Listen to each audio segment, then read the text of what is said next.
যখন অ্যালগরিদম আমি চিন্তা করলাম, খাতায় লিখলাম, সবকিছু আমরা একটা চিন্তা ভাবনা করলাম, এরপরে আমি কোড লিখবো।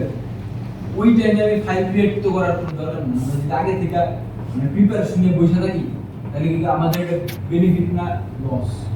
অবশ্যই আমাদের বেনিফিট। আমরা চেষ্টা করবো যে আগে থেকেই হচ্ছে যে জাস্ট বিগিনারদের জন্য ছোট একটা ট্রি, আমরা 10টা ফাইল রেডি রাখবো, এবিসি এ থেকে জেড পর্যন্ত।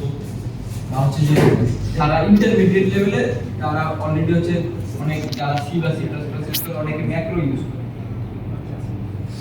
আমরা চেষ্টা করব আমাদের যা যা ইউজ করা আমাদের ফাইলের মধ্যে ওই বিষয়গুলো একদম খুব সুন্দর করে ইনক্লুড করে রাখা, যেন মানে যতটা ফাস্টেস্ট ওয়েতে আমরা কাজ করতে পারি, রাইট?